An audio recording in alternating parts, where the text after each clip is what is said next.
السلام علیکم ورحمۃ اللہ وبرکاتہ۔ سوشل میڈیا پہ ہم دیکھتے ہیں گولڈن الفاظ، فلاں بزرگ بولے، فلاں پیر بولے تو ان کی بڑی اہمیت ہوتی ہے، مگر قرآن کی آیت بھیجو، ترجمہ بھیجو، حدیث بھیجو، لوگ اس طرح توجہ نہیں دیتے۔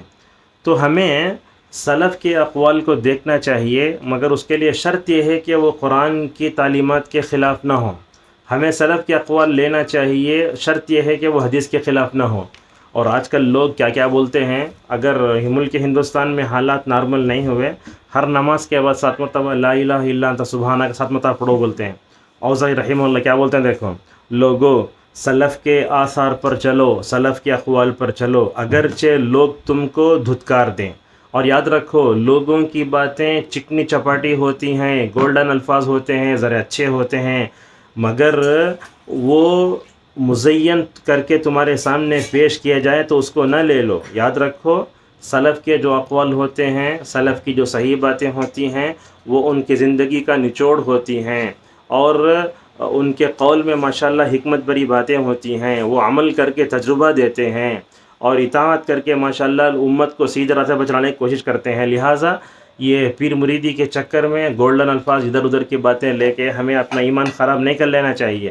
لوگوں کی باتیں ویسے ہی، جیسے امام مالک رحمہ اللہ جب وہ نبی کریم صلی اللہ علیہ وسلم کے شہر میں بیٹھ کر حدیث پڑھاتے تھے، بولتے تھے دیکھو کل یؤخذ ویرد الا صاحب هذا القبر ویشیر الی قبرہ صلی اللہ علیہ وسلم فانہ یؤخذ ولا یرد۔ اللہ اکبر۔ امام مالک رحمہ اللہ کا یہ قول بالکل سونے کے پانے سے لکھا جا سکتا ہے۔ بولتے ہیں دنیا میں ہر ایک کی بات کو لیا بھی جا سکتا ہے، چھوڑا بھی جا سکتا ہے، سوائے اس قبر والے کے صلی اللہ علیہ وسلم۔ آپ کی قبر کی طرف اشارہ کرتے بولتے یہ وہ شخصیت ہیں، یہ وہ اعلیٰ ذات ہے جس کی بات کو لے سکتے ہیں، چھوڑ نہیں سکتے۔ لہٰذا یہ اگر ہم ضابطہ رکھ لیتے ہیں تو سلف کے اقوال کسی کی کوئی بھی بات آتی ہے تو آپ اس کو نقل کر سکتے ہیں، مگر شرط یہ ہے کہ وہ صحیح ہو۔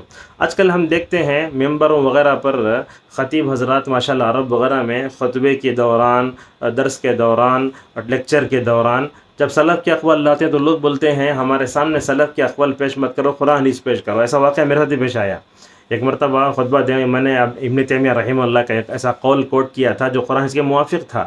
لہذا خطبہ سے علماء کی ذمہ داری بنتی ہے کہ وہ اپنے دروس میں، محاضرات میں، سب میں سلف کی اقوال کو پیش کرنے کی عادت ڈالے، اس لیے کہ انہوں نے دین کو جیسے سمجھا ویسے ہی ہم سمجھ سکتے ہیں۔ اس کا بہت بڑا فائدہ ہوتا ہے سلف کے اقوال کو کوٹ کرنے کا۔ ایک تو انسان راہ راست سے ہٹتا نہیں ہے، دوسرا یہ ہے کہ اتباع ہوا کا شکار نہیں ہوتا، تیسرا یہ ہے کہ ماشاءاللہ ان کی خدمات کا اعتراف ہوتا ہے، چوتھا یہ ہے کہ ہم رحمہ اللہ کے ان کے لیے رحمت کی دعائیں کرتے ہیں، اور ہم فہم صحابہ اور فہم سلف سے ہٹنے کی ضرورت نہیں پڑتی ہمیں۔ لہٰذا اس کی بڑی ضرورت ہے۔ علامہ نووی رحمہ اللہ کہتے ہیں ان من برکت العلم ان ينسب القول الى قائلہ، علم میں برکت اس بات سے آتی ہے کہ آدمی جس کی بات لے اس کی طرف اس کو منسوب کرے۔ لہذا اوزاعی رحمہ اللہ یہ تو کہنا چاہتے ہیں کہ سلف کے اقوال پر چلو، ان کے راستے پر چلو، اگر وہ صحیح ہوتے ہیں۔